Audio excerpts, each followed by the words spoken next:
મહિના જે ભરેલા પૈસા જમા કરે જો મુદ્દો પડ્યો એ બેને ને બીજું એ ગ્રામ પંચાયતનું જો એમાં તાલુકા પંચાયતની ઓળ ક્યાં થતી નથી એમાં ભેગો ના થાય એવો ખોટો ઉલ્લેખ ના થાય એમ નો થાય તમારી પાસે ડીડીઓ ઓફિસમાં પૈસા જમા નથી થયા એ ઓફિસ પ્રોસેસ છે એની ઓફિસ પ્રોસેસ એ જ કહું છું એમાં ગ્રામ પંચાયતની અંદર તાલુકા પાછા કોણ એ ગ્રામ પંચાયત આપવાની થાય અમારા પૈસા કોણ પંચાયત તરફથી આ છે એ કર્મચારી તમારા અંડરમાં આવે છે પણ એમાં એવો કોઈ આદેશ ના મારી વાત કરવાનો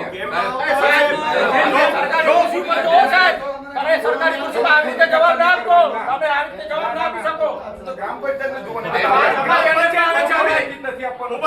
માંડવી તાલુકાના નાની ખાખર ગામે નિર્માણ પામતા ઔદ્યોગિક એકમનો વિવાદ વધુ ઘેરો બન્યો છે. કંપની દ્વારા થઈ રહેલા બાંધકામને અટકાવવા માટે ગામના સરપંચ દ્વારા વિધિવત નોટિસ પાઠવવામાં આવી હોવા છતાં કામગીરી બંધ કરવામાં આવી ન હતી. આથી આક્રોશે ભરાયેલા નાની ખાખર ગામના બહોળી સંખ્યામાં આગેવાનો અને યુવાનો તાલુકા વિકાસ અધિકારી સમક્ષ રજૂઆત કરવા માટે પહોંચ્યા હતા. રજૂઆત દરમિયાન સમગ્ર મામલો ઉગ્ર બન્યો હતો. તાલુકા વિકાસ અધિકારીએ આ બાબતે પોતાની મર્યાદા દર્શાવી હતી. ટીડીઓએ ગ્રામજનોને જણાવ્યું હતું કે આ પ્રકારના મામલામાં તાલુકા પંચાયત કચેરી દ્વારા કોઈ કાર્યવાહી કરવામાં આવતી નથી. બાંધકામ અટકાવવાની અને તેની સામે પગલાં લેવાની સત્તા ગ્રામ પંચાયત પાસે રહેલી છે અને પંચાયતે જ તેની અમલવારી કરાવવાની હોય છે. આ પ્રસંગે નાની ખાખર ગ્રામ રક્ષા અને વિકાસ સમિતિના હોદ્દેદારોએ આકરા પાણીએ થઈને સ્પષ્ટ શબ્દોમાં ચીમકી આપી હતી કે જો કંપની દ્વારા તાત્કાલિક ધોરણે ગેરકાયદેસર બાંધકામ અટકાવવામાં નહીં આવે તો આવનારા દિવસોમાં સમગ્ર ગામને તથા આજુબાજુના 20 જેટલા ગામડાઓને સાથે રાખીને ઉગ્ર આંદોલન કરવામાં આવશે. આ રજૂઆતમાં નાની ખાખર ગામના સ્થાનિક આગેવાનો, ગ્રામ રક્ષા અને વિકાસ સમિતિના હોદ્દેદારો તેમજ મોટી સંખ્યામાં ગ્રામજનો અને યુવાનો ઉપસ્થિત રહ્યા હતા. રિપોર્ટ બાય હાર્દિક ડોરુ, માંડવી. આજે અમે નાની ખાખર ગામના બધા સભ્યો સાથે મળીને જે છેલ્લી અમારી ગ્રામ સભા થઈ હતી એમાં જે ઠરાવ પાસ કરવામાં આવ્યો હતો કે સહમતિ સાથે અમે ગામવાળા બધા એક જ વાત કહીએ છીએ કે અમને ગ્રેવિટા કંપની જોતી નથી.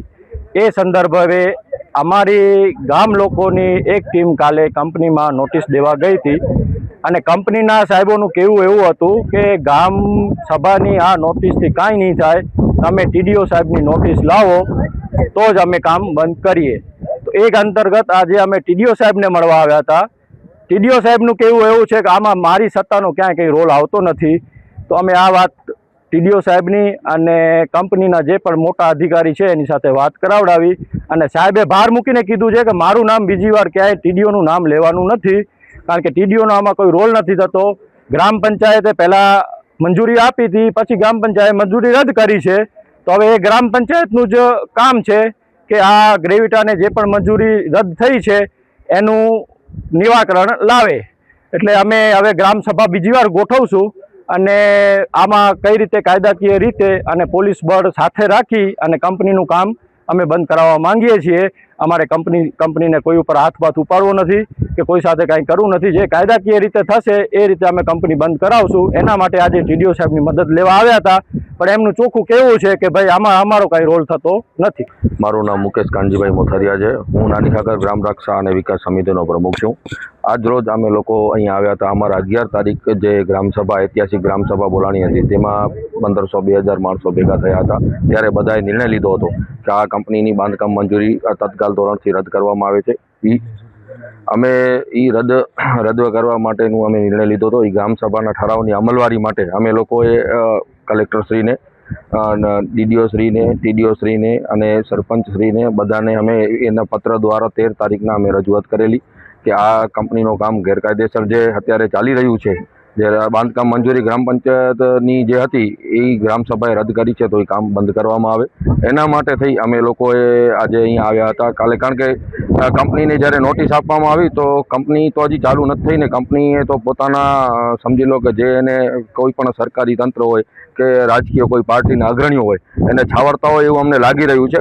તેના કારણે જ અમારા સરપંચનું અનાદર કરી અને એ લોકોએ કંપનીએ નોટિસ સ્વીકારવાની અમને ના પાડતા અમે કાયદા જોગવાઈ નંબર 2 મુજબ નોટિસ ત્યાં ચોટાડી ગેટ ઉપર એનું પંચનામું કરાવેલ છે અને આજે એની જે લોકો કિદલ કંપનીના મેનેજરે કે ભાઈ અમારી જે પંચાયતમાં ભરેલી રકમ છે બાંધકામ મંજૂરી લીધેલી એની રકમ તમે પરત હજી નથી થઈ, તો એના માટે થઈ અમે ટીડીઓ શ્રીને અહીંયા સૂચન માટે આવ્યા હતા કે સાહેબશ્રી આ જે પણ થઈ રહ્યું છે પંચાયતનું તમે યોગ્ય માર્ગદર્શન આપો. અને બધી જગ્યાએ એવું કહેવામાં આવે છે કે ભાઈ ટીડીઓના હુકમ આધારે અમે કરી રહ્યા છીએ, બધી જગ્યાએ તમારું જ નામ આવી રહ્યું છે, તો તમે એનું જરાક સ્પષ્ટીકરણ અમારા ગ્રામ લોકો સાથે કરો.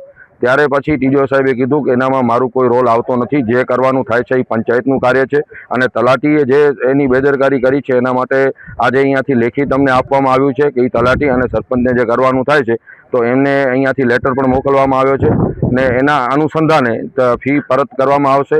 અને અમે ઈચ્છી રહ્યા છીએ કે અહીંયા જે કંપનીનું અત્યારે ગેરકાયદેસર બાંધકામ થઈ રહ્યું છે સરકારી તંત્ર જાગે. અને અમે જે ટાઈમ આપ્યો તો એને 7 દિવસ થઈ ગયા છે પૂર્ણ.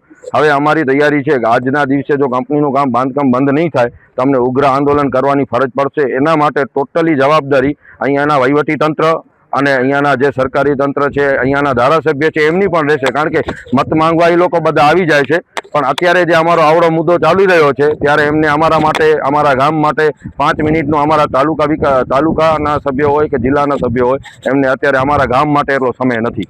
મારું નામ દુષ્યંતસિંહ મહિપતસિંહ જાડેજા છે. હું ગામ નાની ખાખરનો રહેવાસી છું. અમે આજે ટીડીઓ સાહેબ પાસે આવ્યા હતા કારણ કે અમને કાલે અમે કંપનીમાં ગયા હતા ત્યારે એમનું કેવું એવું હતું કે ટીડીઓ સાહેબે અમને હુકમ આપ્યો છે ને એ સંદર્ભે અમે કામ ચાલુ રાખ્યું છે. તો અત્યારે અહીંયા આવ્યા તો ટીડીઓ સાહેબનું કહ્યું એવું છે કે આમાં મારો કોઈ રોલ છે નહીં. તો હવે અમારે કોની પાસે જવું? અહીંયા આ લોકો એમ કહે છે મારો કોઈ રોલ નથી, ત્યાં કંપનીવાળા એમ કહે છે કે ભાઈ ટીડીઓ સાહેબના હુકમથી બધું થાય છે. તો હવે અમે લગભગ છેલ્લા 3.5 મહિનાથી દોડીએ છીએ આ વસ્તુ માટે. કંપની કોઈ સારી વસ્તુ છે નહીં. કોપર રિસાયકલનો મતલબ બધા સમજી શકે છે, બધી એજ્યુકેટેડ પબ્લિક છે. તો અમારું કેવું એવું છે કે ભાઈ અમને આ કંપનીની કોઈ જરૂર નથી. અમારા ગામમાં પૂરેપૂરી રોજગારી મળી રહે છે અને અમારું ગામ ખેતી ઉપર નિર્ભર છે, એટલે અમારે આ વસ્તુ કોઈની જરૂર નથી. તો કંપની આવશે તો બહુ બધા નુકસાન થઈ રહ્યા છે આપણે બધા. અને જો આ વસ્તુ નહીં થાય તો અમે અત્યાર સુધી ગાંધી ચિંધ્યા માર્ગે બધું કરી રહ્યા હતા. હવે થોડું અમે આનાથી એક સ્ટેપ આગળ જઈશું, પછી ઉગ્ર આંદોલનનું બધી વિચારસરણી ચાલુ છે. પછી જે થાય આગળ જોઈ જશે. અને કંપનીની ચોખ્ખી તાનાશાહી છે, એટલે આ બધી વસ્તુ વ્યાજબી નથી. ગામ આખું એક તરફ છે, ગામને બધાને કહેવાનું એવું છે કે ભાઈ અમને આ વસ્તુ કંપની જોતી જ નથી એમ. તો પછી આ લોકો શા માટે ખોટી તાનાશાહી કરે છે એમ. અમારો મુદ્દો એક જ છે કે કંપની અમને કોઈ કાળે કોઈ સંજોગે જોતી નથી. આવું બધું ચાલી રહ્યું છે. આગળ પછી જે થાય બરાબર.